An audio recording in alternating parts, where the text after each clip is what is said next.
there's not any problem big enough that human innovation and creativity and collaboration can't solve. All these quote unquote phony crises that are happening nowadays, they can be addressed by true people standing up for truth and moving towards creating a system that's actually going to address causes versus treat effects. Dude, you've got me ready to run through a brick wall right now. Let's go. Dr. Isaac, welcome to the Meat Mafia podcast. Pumped to have you. So happy to be here, Harry. Thank you so much. Rumor has it you were just on with Ben Greenfield. Sounds like that was a great combo.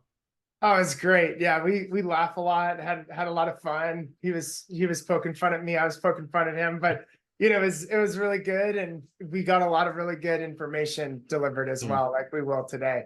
You guys are such inspirations, just like truly spearheading this movement around thinking about health and wellness differently. Like, I truly commend, Ben and people like yourself for not being afraid to think about things differently. I know it's probably really challenging for most people to approach these topics that you guys are talking about, but it just seems like the way that the puck is moving is so much more in line with what you guys are talking about in terms of getting people healthier than what the traditional systems have in place. So I just wanted to commend you before we get into it on that.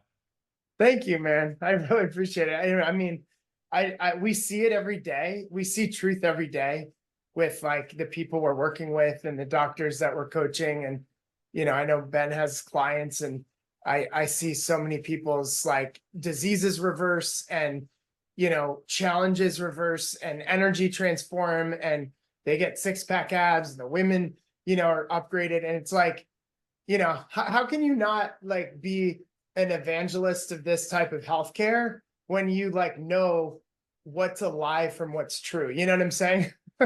Totally. Yeah. Yeah. Once you see the light, it's hard to play for the other team.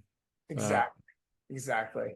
Well, I would love, on that note, I would love to hear about your experience just in the medical system and what you've seen over the last decade plus in terms of change. You talked about how you were plugged in with Tim Ferriss pretty early on, and I was a consumer like in college, just binging all of Tim Ferriss's content. It seems like the things that he was talking about then are still like almost pioneering concepts now.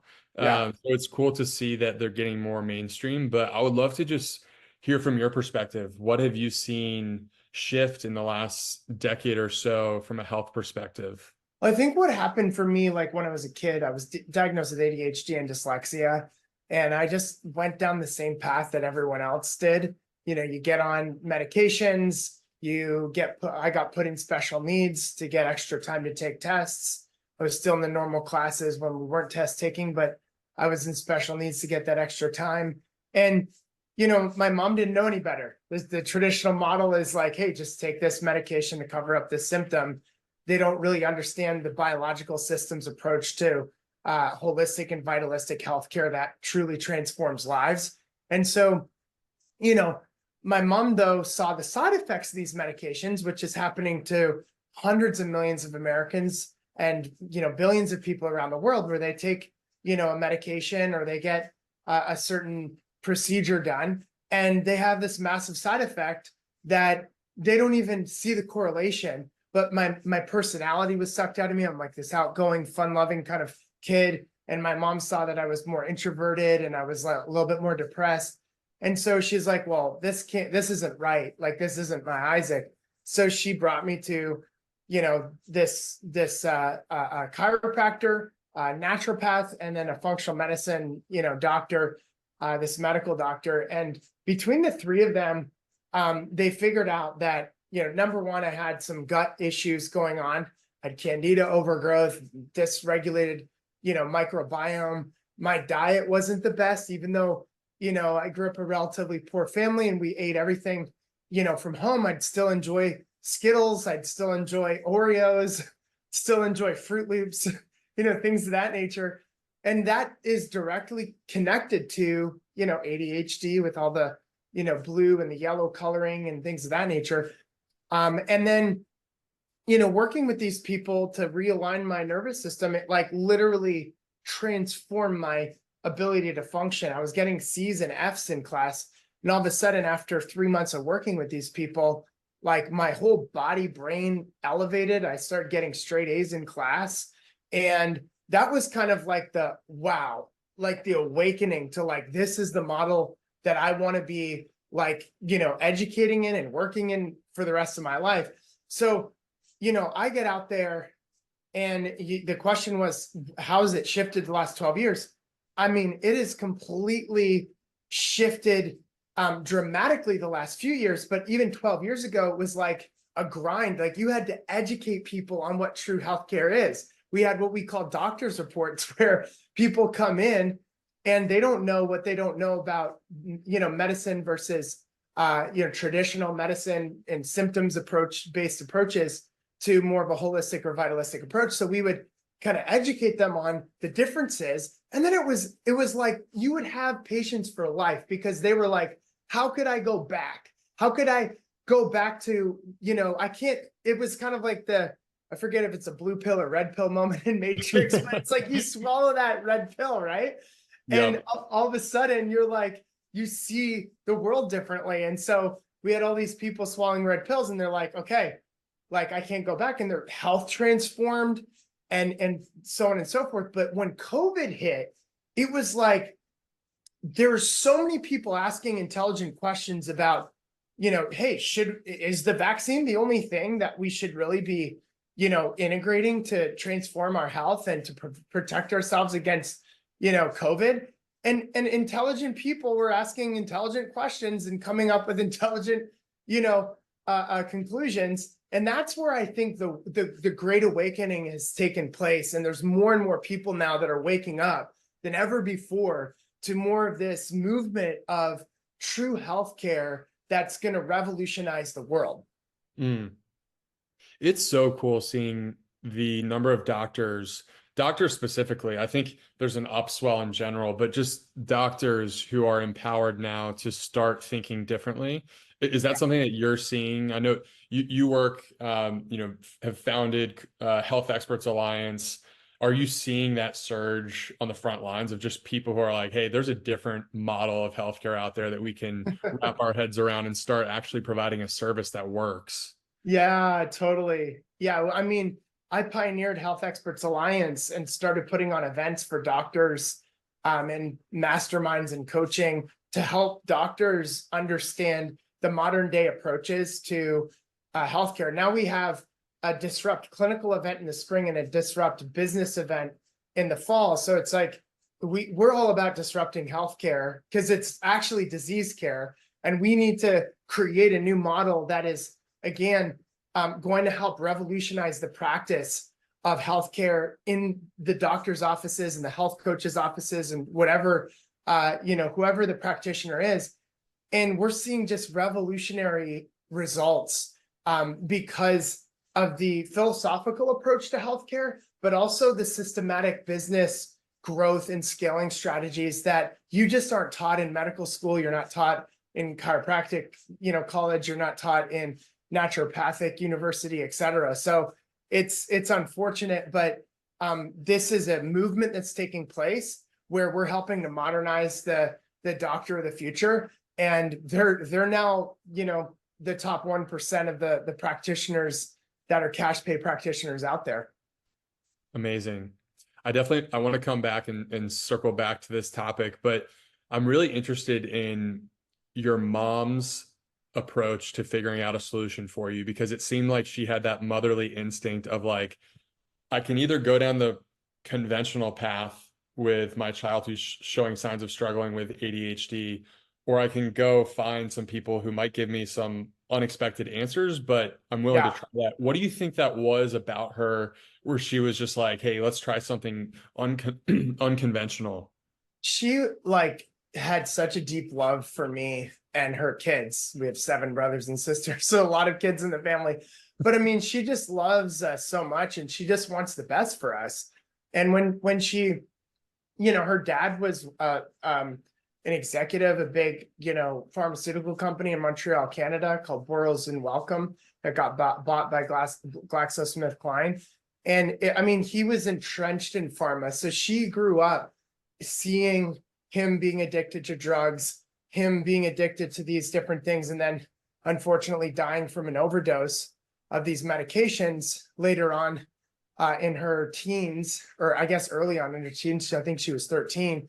And so she was like firsthand questioning, because she had her own father die of an overdose. Hmm. And she was like, okay, like what, like, there's got to be a better way than just taking Adderall, or, taking Accutane for your acne and having this synthetic vitamin A, like, create eczema all over my face, but also take away my acne. It's like, oh, my acne's gone, but now I've got rashes all over my body, Totally. So I think it was like her just seeing and caring and having, and honestly think that the model of the future is being driven by moms that are compassionate towards their children. It's like they already carry the purse strings of America around healthcare, but like when they see their child develop a developmental disorder after some sort of a vaccine or a procedure, or they develop some sort of a challenge, like they're compassionate, they ask questions, right? They may not even be anti-vax, may not even be like against the medical system. They're just asking questions because their child got harmed. And it's not like, my mom and dad moved away from medicine because I know that they, use aspirin for pain or whatever still. So, but they asked intelligent questions around like, hey, is there a better way that could work for my son who's now been diagnosed with ADHD and dyslexia and is in special needs? And as soon as they picked a different path, all of a sudden there's this massive upgrade in my brain function, to the point where I was like, I knew I was smart. And when I was on all these medications and struggling in school, there was a side of me that was like, am I stupid? Because I feel stupid, but I know that I'm intelligent. And I've had glimpses of intelligence, but I have a hard time communicating with other kids and yada, yada. And then all of a sudden it was like a light switch was turned on in a dark room. And it started with her being like, look, I want to be open to a conversation that is, is an important conversation to have, that, that could challenge my upbringing and everything that I know about what I thought healthcare to be. And all of a sudden it worked out, right? So it didn't just work out. Like I ended up getting an international academic scholarship.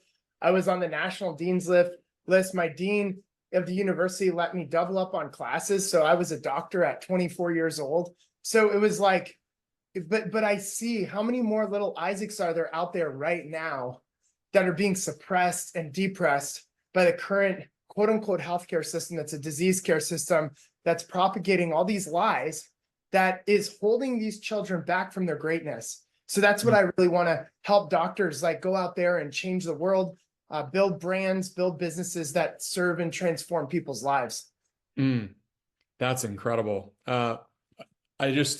It's so interesting. I mean, you mentioned the ADHD medications with Adderall. You mentioned Accutane, which I personally took in high school, and know the struggles of what it's like to one, have acne, two, take the pills that are also just loaded with side effects that they talk about. But, looking back, I'm like, if you just looked at my diet, you would know exactly why I had acne. There was clear, like at home, I was eating the right things, but at school lunch, I was eating potato chips and nachos and loading up on sugary chocolate milk. So many things that were contributing to the acne that weren't being addressed before the conversation of, well, let's just give him Accutane. So that hits home for me. But I'm curious. So you said the moms of America are where this problem starts to change. And I'm curious, how would you kind of convey that message to them? There's basically two routes, right? Is that kind of how you would describe it? Like more of a pharmaceutical approach, treat the problems versus treat the underlying issues.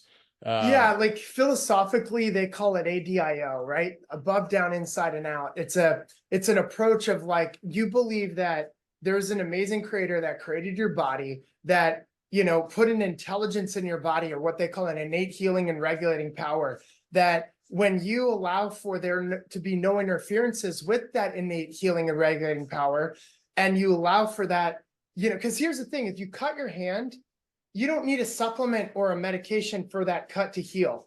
Like there's already an intelligence in your body that creates that cut to heal, naturally. That's the innate intelligence of your body. But the modern science avoids even working with the intelligence. It's all about essentially a hammer and nail approach, where if you have a symptom, we're going to cover up the symptom like a duct tape over an oil light on a car. And if you use the duct tape, yes, you cannot see the oil light signal anymore on the car, right? It's completely out. But did you actually address the underlying cause, right? The Accutane, did it address you and I eating Skittles at lunch? Like, no, Nope. it didn't. And so that's the challenge. So we want to, the approach is, okay, how can we work with the innate healing and regulating potential of the body? How can we work inside out of the body, allowing for the body to, release its intelligence at the highest level? And then when you work with the body, then you create an N of one approach, which is the future of healthcare. The medical system is what they call a population-based system. So if you took 100,000 people and gave them, let's say, Vioxx, right, or a different type of heart disease medication. Let's say 1,000 of the 100,000 people die, right, or have a major side effect. Well, that's only 1%, right, of the 100,000 people. So you could say, oh, like only 100,000 people or 1% of people will have severe effects with this particular medication. And then, 99% of people, are fine. And, there could be 30% that have other lesser side effects or whatever. But like you are taking a pill based off of population-based data that may not be specific to what your child needs or what you need. So the approach is, population-based or personalization-based. You want to take a personalized approach always, right? That's the N of one approach. That's the future of healthcare. N of one is like a study that is done on one person. So it's kind of like a healthcare approach that's done for that one individual. And that's what my parents didn't have a whole lot of money growing up. My dad was a janitor. My mom didn't really work much. And the bottom line is they still brought me to these doctors, that these doctors still helped me. And it was like an N of one approach, and it completely transformed my life. And I'm so grateful for them. So the second thing is, do you want to work with the innate intelligence of the body, or do you want to work against it by taking something from the outside in, or work, from the inside out and align yourself with the already intelligent, incredible intelligence of the body? I'm a part of this $50,000 a year mastermind where we bring together, it's a clinical mastermind, we bring together all these research scientists and doctors to talk about the future of healthcare and specific to regenerative medicine and longevity. And what was so interesting is we talked to the smartest guy who has discovered all these things about the mitochondria and how to reverse age. And he's like, this is all that we know about the mitochondria. And it was a lot. It was like, whoa, there's so many things that we know about the mitochondria. He's like, this is what we don't know about the mitochondria. And it was so overwhelming how much we don't know that we don't know about the mitochondria, that I was like, oh my gosh. And it just made me realize, we think we're smart, but our bodies are way smarter than what even scientists are saying is the thing to do, right? So you just have to be aware that there's so much more that we still don't know about what we don't know about the human body, about biochemical pathways, that we have to really be aware of. And the last thing I'll say is that, when you do one thing in the body, it's not like a car, right? A mechanistic approach is like, look, my engine is starting to sputter. I'm going to replace the engine, right? Or my tire is flat. I'm going to replace the tire. Well, in the human body, if you affect the heart, you affect the brain. If you affect the gut, you affect the lungs. There's so many interconnectivities within the body. That is the vitalistic, holistic approach to healthcare that all the mothers of the world should be thinking about. So, customized, personalized approach, inside out versus outside in approach. as well as a vitalistic, holistic approach versus a reductionistic, mechanistic approach to health. I love it. On that last point, I'm really curious about this because I think it's an underlying issue across so many different systems in our society today, whether it's the education system or the agricultural system, food system. I just see the higher education system that we've created today puts our students in silos, in vacuums, and gets them to go approach a problem from that mechanistic standpoint.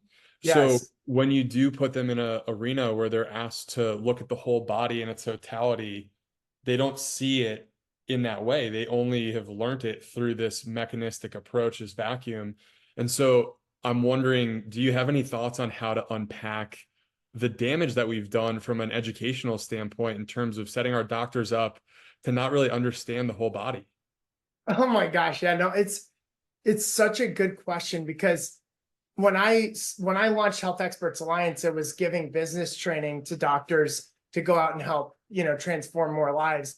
And then we would get a lot of, hospitalists and surgeons and cardiologists and bariatric surgeons and all these different doctors from the medical space.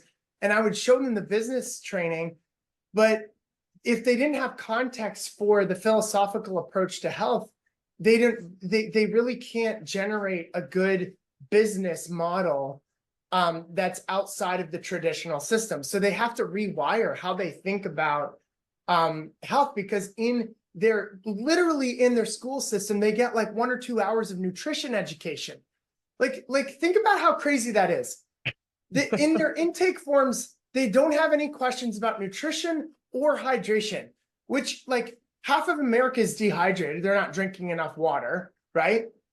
So then you're thinking like, okay, like maybe person's depression or their heart disease and their high cholesterol could be just related to the fact that they're drinking coffee all day with a bunch of sugar in it and dairy, and they're not drinking enough water. Like, that's a simple thing, right?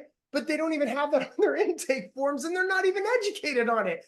The fact that 70% of our body is made up of water, like, that's ridiculous. So, there's a lack of nutritional education. There's a lack of just common sense kind of education around natural health, not natural health. It's true health. I really hate this whole concept of natural and alternative when it's actually healthcare. They're the ones that are the alternative. This is like, medicine has been new, quote unquote, disease symptoms-based care that has come to fruition the last 50 to 100 years. You know what I'm saying? Like, Yes. true healthcare has been going on for like thousands of years. And it's this ancient kind of approach that we're continuing to learn about. And then now we're combining it with cutting edge science. And it's like, once you see something, you can't unsee it. Once you see somebody reverse from stage 4 cancer and reverse from heart disease and severe depression and being suicidal to like being the happiest person alive, you can't unsee that stuff, right? So it's like, this is the model of the future that we have to educate them on, and we have to create curriculum like we have at Health Experts Alliance to show people, how we can educate the masses on this new model of healthcare. And guess what? That's what people are looking for. This mass awakening that happened at post COVID, this is what people want, right? Yeah, absolutely. I feel like, most of my friends at this point, they're entering their early 30s. They've seen or have experienced maybe the negative side effects of having their health start to slip. They're not in their college, post-college years anymore. They're well into their, early adulthood. And if they haven't been taking care of themselves, it's starting to show. So, even that demographic of people, I feel like there's a message out there that's really empowering, that puts the power in the individual's hand, gives them information to act on, and really make them the CEO of their own health. But I still just look at the system as a whole, and part of me is like, do we need to go in there and fix this old decaying system, or is there like a parallel system out there that is just going to have to emerge? Like, is it going into this old system and making the changes, or is it, hey, let's just build something and make them conform to this new model? Well, I mean, that's what I'm working on right now, right? Mm. Like I I've been dreaming of a new model and how we can bring it to the world for years, and how we can put research behind it so that there's so much like evidence behind what we do. And the challenge with the true healthcare model, which is, people would say is the natural health space, is that it's fragmented. It's like everyone's shooting each other because they want the biggest brand or whatever. They're not working together. If you look at the American Medical Association and the big pharma, which is like a nonprofit that like is designed to like mass educate the masses around what all these pharmaceutical companies are doing. That's what you call unity. That's what you Totally. call like an engine for like complete, like an utter, domination. And so we ultimately need to do that. Mm. If we're gonna, if and honestly, I feel like a lot of capital partners in the pharma space see this mass shift away from disease care and into longevity-based care and wellness and preventative care. And so you're already seeing insurance models that, I think there was some sort of a government, I believe Donald Trump put together this plan where insurance companies can't profit a certain amount. So then what the insurance companies did, like Blue Cross and Blue Shield and United and all these, is they created sister companies. And the sister companies, if it takes $15,000 a year to treat a diabetic patient, they give the $15,000 to another sister company. And the sister company's goal is to use whatever means necessary to try to essentially transform the diabetic patient's life using like whatever they possibly can. So they're experimenting with all these natural strategies. Oh, And wow. then the goal is, if they only spend $10,000 healing this person or helping change and transform this person's life, and they can keep the $5,000. So these sister companies now, based off this new kind of like policy, government policy, it is actually moving more towards this more natural route. Medicare created a program called Medicare Advantage or Medicaid Advantage, and it's like now inclusive of chiropractic and naturopathic and kind of functional medicine. So there are changes that are being made, but what I'm going to be doing is I'm going to be launching a brand that builds these research centers that are resorts, longevity wellness resorts. I'll have three main ones, one in Asia, one in Europe, and one in America. And we're going to just pump out the most advanced research on what is actually happening within people's bodies when they use these amazing healing technologies and live a specific lifestyle and eat, healthy food and good meat and all these other things. And then we'll launch probably another 10 different resorts and hotels around the world with wellness real estate attached to it. And the goal is get data so that we can prove to the world this model works. And this true health approach is the best way to prevent heart disease, cancer, Alzheimer's, and even reverse various diseases and disorders. As I know, I've proven in, my private practice, but on a mass level, I want to do that to create that new model, if you would. That's so awesome. Yeah, it's really cool just seeing the macro level trends. It's like tectonics. You just see slowly how the world is starting to move. And you mentioned the money component of that. And it's really interesting to see these new insurance models start to pop up. I didn't really know too much about that sister model with those companies popping up adjacent to insurance companies. But I've come across a few really cool brands like there's one called Crowd Health, who's a supporter of our show, and they're all about crowdfunding for sharing healthcare costs. And it's just such a cool and innovative way to start promoting the proper incentives around healthcare. And it really I think it just like puts the insurance, like, not that, you know, that industry is still really small, but I think it just puts the pressure back on these insurance providers to start to create change, or their business is going to become more and more challenging in the future because it's just predicated on such a toxic cycle. Absolutely. So it's Absolutely. cool to just see these companies pop up. Oh yeah, it's a movement right now. And if you go to some of these research websites that's showing the trends of where healthcare is going, it's towards us. It's like not towards us in a small number amount of money. It's like in the trillions of dollars it's moving towards us. So this is the best time in history to be in the natural health space. I believe it's the biggest wealth transfer that's happening right now. Whether there's a down economy or up economy, it doesn't matter. In natural health, there's this huge, financial shift happening towards regenerative, longevity, preventative healthcare. And again, I think COVID was a good thing that happened around. It wasn't good, obviously, but it was good to wake people up and create like a mass awakening of individuals that are starting to think differently about health. Mm, I love it.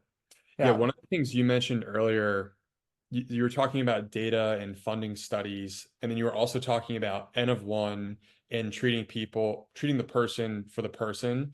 Yeah. And I see this world of data and research papers that is really interesting to me. Like it seems like there's this whole school of just higher education that's funding publications. Like the growth of publications over the last 2 decades is wild.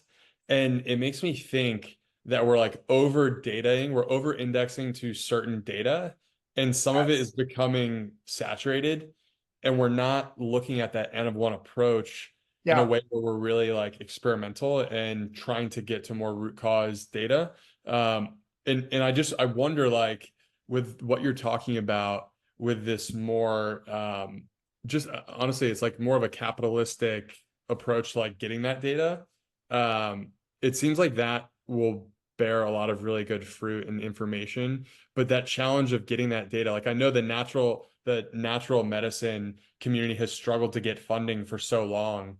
Yeah. It's cool, just, I think if those few studies that come out that can start to really incentivize people to pay attention to these natural studies, that would really, I think, spark something powerful. Because all these studies are just funded by the pharmaceutical industry. It's Well, like, it's funny. My friend comes out to me. He's like, "Hey, did you see this study on how seed oils are good for you and how arachidonic acid and elevated omega-6 isn't actually that bad?" And I was like, first of all, I'm telling you right now that that's a bogus. They're like, it's a meta study of 80 other studies. I said, first of all, it's a bogus study.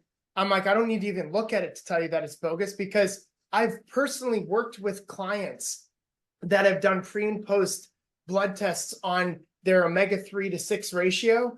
And when we balance their omega-6 ratio, and that's all we can do because maybe they're challenged with their money or whatever, with their funds, it's like they lose 40 pounds, their depression leaves, they're off all their medication. It's like one thing, right? Like, and I'm like, I've seen it so many times now that I can tell you that those research articles have been supported and funded. And I'm like, I know it's 80 research articles. It's hard to believe that there's 80 research articles that have been funded by the canola oil industry or the vegetable oil industry, but there's probably tens of thousands of them out there.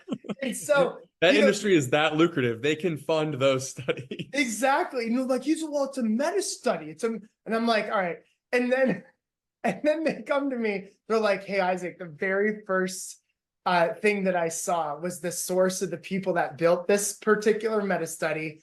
And it was a paleo person. The reason why, she had brought it to me was because it was like this really popular paleo person that was like, I'm going to debunk the fact that, omega-3 and 6 ratios are a thing and you don't really need to worry about it anymore. And seed oils are actually not that bad. I'm like, what the frick is this person smoking? I'm like, so, and then so she says to me, she's like, "Oh my gosh, like the people that funded this research and the people that were behind this research are the same ones behind these big pharma companies and these big food companies. I'm like, yeah, I told you. I'm like, so research, there's a book called, I think it's called The Cure of All Disease. It was written by the chief research person for Canada Health. He lives in Alberta. And I don't agree with a lot of the stuff that he has in his book, but one thing that I found really interesting was he said that like 95% of research is inaccurate and false. And like, even when they come out with like, you know, conclusive studies based off of like this big analysis that he did. And that like, it really did make sense to me. And as to the biases in the research and the people that are funding. And then a personal anecdotal story is I was a student ambassador for my school, and I would give people tours of my school as this top health and wellness university in America called Life University. And I would give these people tours of my school. So this girl I was giving a tour to was a PhD in immunology from Harvard that had built this research company, or was the head of a research facility that did all this research for big pharma. And I was like, why are you here? Like, you're an immunologist. You already have a PhD from Harvard. Like, why would you come to Life? She's just like, she's like, so many atrocities in the process of getting pure data and research. She's like, I'm trying to get good data, and they'll shut a study down if they don't see what that it's giving them what they want. She's like, they will also incentivize our company to change the data and to get different data, like, and manipulate the data. So she's like, I feel like I was just being paid to be a professional liar, and that's why I'm here. And I was like, wow, that's crazy. My wife, last thing is, my wife was a pharma rep for GlaxoSmithKline, and she said that they would tell her like, look, as a sales rep, when you go into those doctors' offices, you know, you're going up against Bayer products, you're going up against Pfizer products. They said, look, the best story wins. We have to get better at storytelling than everyone else. So it's not about the data. It's about the emotion of the stories that the sales reps can tell the doctors when they go into the offices to manipulate the doctors to prescribe their medication, right? Like, isn't that crazy? It really is. It's really hard too, because when I view it from the outside looking in, you see well-intentioned people like the lady you're talking about being captured in a system that's basically just like telling her to do unethical things. And a lot of people, I think, get stuck in that, and they don't necessarily really realize what they're doing is wrong. And it's just these massive incentives that sit on the other side of it, where it's so profitable to have these studies so Totally. that they can go out and sell the thing that they're trying to sell. Exactly. Yeah, exactly. Unfortunately, it's a beast of a system that does need to be revolutionized, which is what we're doing as a tribe. The reason why I called my company Health Experts Alliance is because I wanted an alliance of leaders that are pioneering the future of healthcare together, and that's exactly what we're doing. We've already seen $1 billion just in exits of companies that were just doctors in practice that came up with a new innovative idea that turned out to be $100 million+ idea. And it's, you know, transforming so many X number of lives in the world. It's really cool to see that. Wow. Yeah, I imagine, you know, the world that you're envisioning from your perspective at Health Experts Alliance is one where if we can just start to see some of the existing system get shaken up and have a few people who are really leading the charge on this idea of decentralizing medicine and putting the power back in the patient's hand and giving them the right information, like, we can really start to see people get healthy again. Yes. And it's so exciting because that opportunity, like you were saying before, you were saying there's a lot of fragmentation in this alternative space of just this new model. But if a few big groups can just see that we're going Yes. to go from this being like 1% of the industry to it's going to have to become over 50% in order to see the change that we want to see. So Yep. like you're on the right ride. It's just a matter of accelerating it so that people can see that this is the way. And I think that happens through cohesion and like working together. Oh my gosh. Yeah, absolutely. Absolutely. It's people working together, which is what I'm starting to do, and building kind of a network of various companies that are working together to help change and transform healthcare. And the other thing is also being better than the rest of them, right? If you Mm. look at like if I were to say, hey, if you could go to a 1-star hotel versus a 5-star hotel, you would choose a 5-star hotel. When you go to a hospital, what kind of an experience you get? It's a Oh my 1-star gosh. experience. So like, let's give But you're them paying for a 5-star experience. exactly. And you're paying for a 5-star. Oh yeah, we are mega paying for a 5-star experience in the medical Right? system. You look at expenses in the medical system. I mean, it's like $5 trillion of our GDP that goes to quote unquote disease care. And if you look at that broken down to each human in America, I mean, it's just insane how much money we spend on disease care. And look at our results. We're the worst in all the industrialized nations, according to the World Health Organization, for so many different categories. And it's like, what's all this money, spending doing? It's not doing us any good. It's actually like killing people. So, Mm. the bottom line is, we need to come together. We need to form an alliance. We need to develop strategies and systems to help make the world a much healthier place. But also doctors need to embrace something that happened during COVID, which is the virtualization of healthcare. Mass virtualization. They're like, okay, people are going to go back to coming into the office. No, patients are actually wanting virtual doctors. Patients are wanting their practitioners that have brick and mortars to virtualize. And so the people that are not doing that are being left behind. And if you see what's going on in the chatter from the World Health Organization to magazines that are coming out on Apple News, it's like they're talking already about the next big shutdown. They're talking Mm. about the next big, oh, we're going to have to do a mega shutdown for this or for that.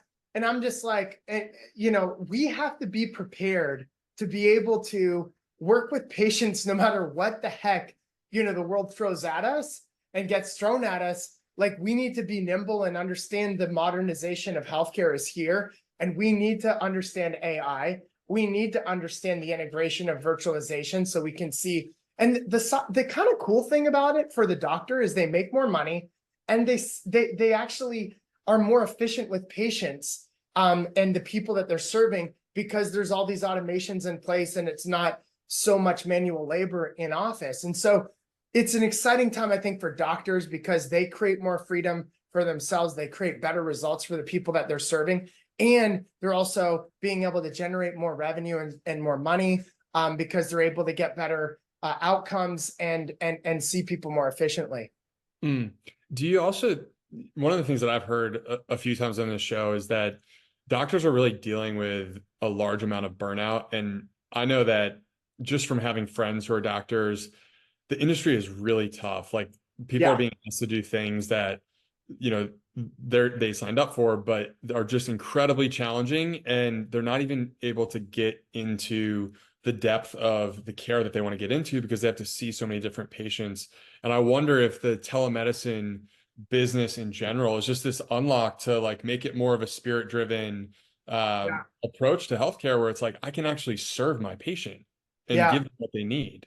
This is both for medical doctors and for natural health doctors. We're like slaves to the 9 to 5. We're slaves to grinding. We're slaves to overworking, burnout. That's exactly what happened to me. After the first 2 years of practice, I built one of the largest practices in the world, and we had thousands of patients a week that were coming in to see us. And I got burned out because I was just like, holy cow, like I can't keep up with this pace of serving the amount of people that need to be served that want to get my care. So I had to revolutionize the way that I was even working. So I pioneered virtual practice and hybrid brick and mortar virtual practices back in 2009. And all of a sudden I started to get way better results with people. My my overwhelm and stress like completely went away. My health took off. And as a doctor, you want to be healthy to get other people healthy, right? Like right now, my Dunpay score is a 0.62, which is the second best score in the world. I was talking to Ben Greenfield about this on his podcast. He's like, bro, he's like, I'm a 0.68. He's like, I thought that was good, you know? And so I was What does like, that score mean? it's how many years in 1 year, right? How many years are you aging? So I'm aging 0.62 years. The best score in the world right now is 0.58 years. Wow. And I think like, you know, Dave Asprey is like 0.7 something. Ben Greenfield's 0.68. So the people that are really intentional about longevity and health, they can get down into like the sixes or the sevens, but it's very rare to be like, you know, at 0.66 or 0.65 or 0.64. And so, you know, I was told I'm the second quote unquote best done score in the world, Dunpay score. So it just shows like the things that I've been able to do for my health. Like if I kept going burned out the way that I was the first couple of years of practice, I would literally be like a shell of myself right now, probably gray hair, receding hairline, or whatever. And there's nothing wrong with that, by the way, if you have gray hair and receding hairline. But I'm just saying, like, I would age faster, right? Like I would have aged a lot faster. And thankfully, you know, I've got 4 kids, I homeschool, I run, you know, 8-figure companies. You know, I'm able to, you know, chase my dreams of being able to build a, you know, 10-figure plus, you know, brand that's going to revolutionize healthcare. And I've got a lot of capital partners around me that will look to supporting me in doing that right now. So there's like, but you need energy and vitality and health to do that. You know what I'm saying? 100%. And it's funny too. Like I entered the world of entrepreneurship 2 years ago, starting the Nice. show Congrats. 2.5 years ago. That's awesome. Thank you. But you see it with founders of like any business, just like your health is the bedrock. That Yes. energy that you can pour into your business is irreplaceable. So if you're not protecting that and actually fueling it with the right things, like, you know, Brett and I, my business partner and co-host, we talk about it all the time. It's like, I can't imagine starting a business from the place of like not being healthy because it just takes so much to get it done, to get the job Yeah. done. And, you know, people really overlook that. And I think burnout is just all too common in the world of starting businesses. And I'm sure in the medical world, especially, it's It's like even easy. worse.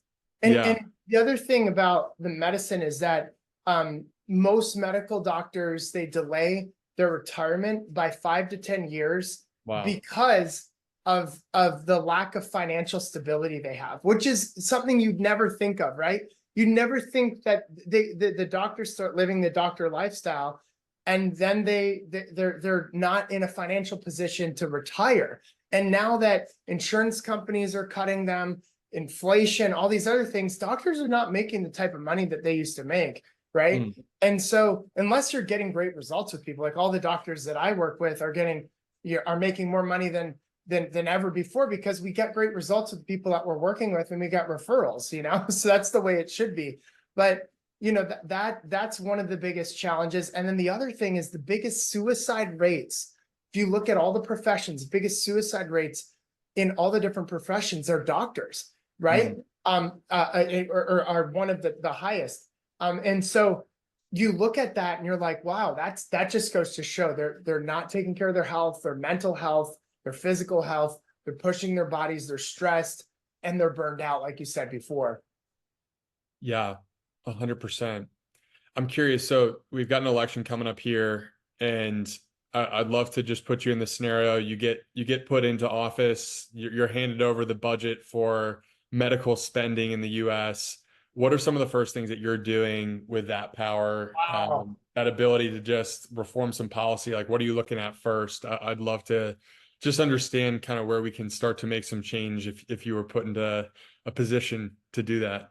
Well, if I stay alive, you know, the reality is that I would would be like, hey, look, this country is the wealthiest country in the world, and we are the sickest country out of all the industrialized nations, and we have all of these outcomes like the infant mortality rates is the number one worst in all the industrialized nations. Like, why are we the worst in all these different categories? Is because of the way that the system is set up. So what I would do is I would be like, I would just rip it. I would quote unquote drain the swamp of the medical establishment, and I would take away the ability for them to advertise on TV, to manipulate the minds of people. You're watching these people running through the fields, and you're feeling terrible, and you're like, you've got that condition, say it's lupus or something. And you're like, I want, I need to get this medication, right? And so I did, like, for the one medication that actually works to the 99 that are actually causing more damage, right? I would just pull that whole system, like, let New Zealand be the only country in the world, not just America and New Zealand, to be the one that is able to directly advertise to people. I would also I would like literally rip through the FDA. The FDA has, all the heads of Monsanto are then working for the FDA, and then they go back and they start working for Monsanto and all these pharma companies. It's like, you see this revolving door of the FDA, where you've got these leaders of these companies that are also leaders of the FDA, and then they go back to being the leaders of these big mega billion-dollar companies, multi-billion-dollar companies. I would be like, look, from now on, we are going to start funding and putting money towards what prevents disease. We're going to build the healthiest culture in America. We're going to partner with like wearable companies to start getting, data on, the health of people on a regular basis, and looking at their sleep and looking at their stress levels, and what we can do as a government to minimize and mitigate a lot of the underlying issues that cause poor sleep, that cause like high levels of stress, readiness scores being really poor, et cetera. And then just literally watch as we change the USDA food pyramid. I'd probably recruit you to help me with that. Yeah, and let's then, go. and then I would incentivize companies to actually produce more natural strategies and ways of getting people, healthy and well. If you look at the budget for what goes into preventative medicine, which should be what like 99% goes into, it's like nothing. It's such a joke. So I would flip that on its head, and I would put all of our efforts into what can we do to prevent cancer, not just treat it once we have cancer. Because once you already have, once you have rats infested in your house, like you obviously want to figure out, like, well, why did the rats get in the house in the first place? You know what I'm saying? It's like, Totally. hey, there's a hole in the wall. Why don't we close the hole in the wall?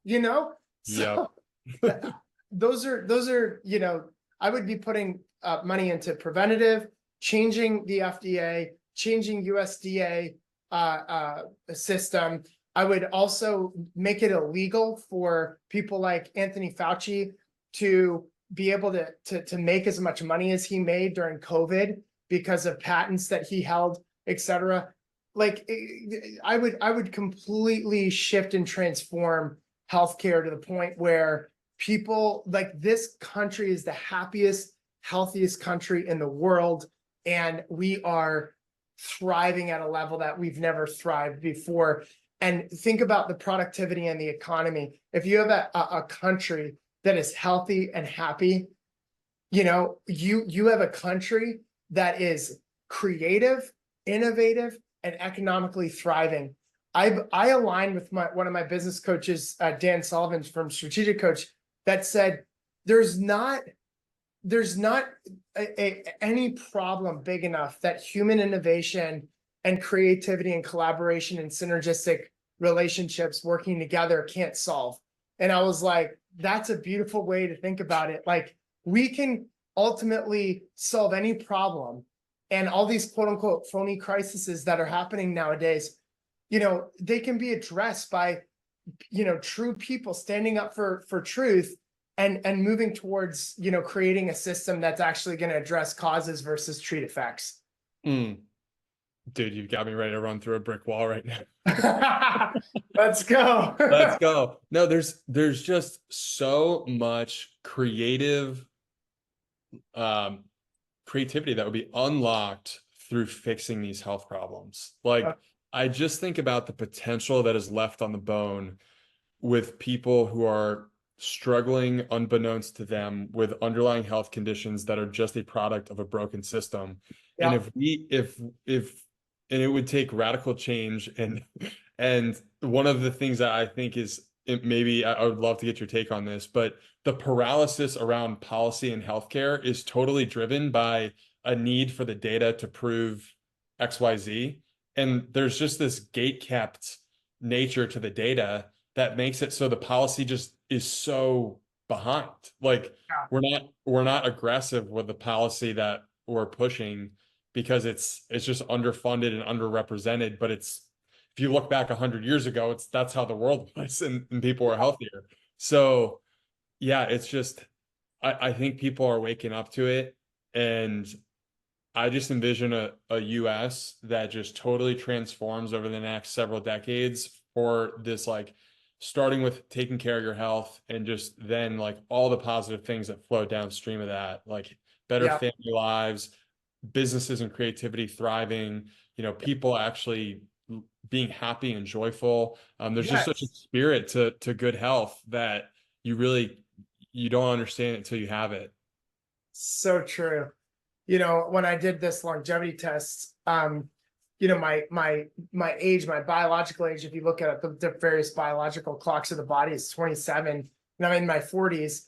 And so it's cool because, we know that there are things that you can do to completely change the biological age of your body, to live younger, to look younger, to live younger, so that we are, when we turn 100, we're essentially turning 30 biologically. You know what I'm saying? Like, that would be the goal, is 100 is the new 30.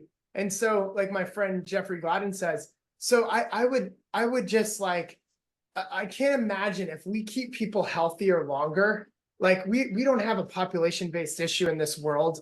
We have an innovation, creativity-based issue in this world, and a red tape government, monopoly that's creating issues that's holding us back from our full potential. And so I truly believe that, and by the way, like, if you look at countries like Japan, I mean, they're like, they have massive population problem because not many people were having babies, right? So now they're like, oh my gosh, their economy could collapse in the future just because of what's happening over there.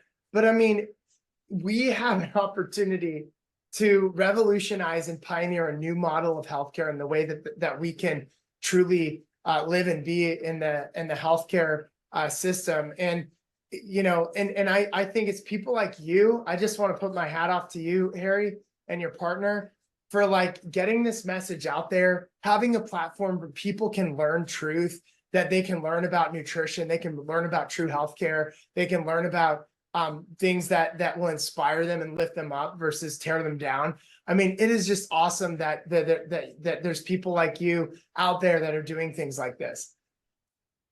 Dude, I appreciate that. That means a lot. And yeah, it's so great to connect with like-minded people who are looking in the same direction. Our gaze is set on a future that's optimistic, that there's hope. And yeah, it's so great to connect with you and just share this message that, like, there is a path forward that is a healthier and brighter future. So appreciate you coming on today. This is great. Yeah, for sure. And if there's any practitioners listening, I'd love for you to come out to our next Disrupt event. If you go to healthexpertsalliance.com, and I'm sure Harry will have this in the notes, just different links. But would love for you to come to our next event, be around some of the top, what we call 1% of the health business owners of the world that come to these different events. There's a clinical one that has some business in it in the spring called Disrupt Clinical, and there's one in the fall called Disrupt Business that is really about business growth and disrupting the healthcare industry to be truly revolutionized. And so excited to to continue to make this change and help more doctors and health professionals and health experts upgrade their businesses and their models to change and transform more lives. But thank you again, Harry. Appreciate your time. I love it. Thank you, Dr. Isaac. Appreciate it. And I'll definitely link to all of that in the show notes. That event is October 4th and 6th in Nashville, correct? Yes, it is. Yep. Awesome. And we're selling out pretty fast. So get your tickets as quickly as you can. And we'd love to blow your mind with what we're doing in healthcare together as an alliance. And you'll hear from Michael Hyatt, who's a New York Times bestselling author. He's going to talk about how you can become more productive. He's one of the top productivity experts out there. You're going to hear from Ben Greenfield, who wrote some of my favorite biohacking health books. He's a great longevity expert and biohacker. He's going to be talking about how he built his brand and all the secrets behind how he built his business. And then you hear from some incredible peptide and regenerative medicine experts, as well as business leaders, including myself. So appreciate it. Awesome. I think Brett and I might try to sneak in there. So maybe get some good content for you guys and go around and interview some of you guys on the floor. So I think that would be awesome. We're going to try to get some tickets. I would love it. Yes. Sweet. That'd be so amazing. Be I honored. love it. I love it. Well, Dr. Isaac, I appreciate you, and we'll talk soon. Cool. Thank you, brother. You too.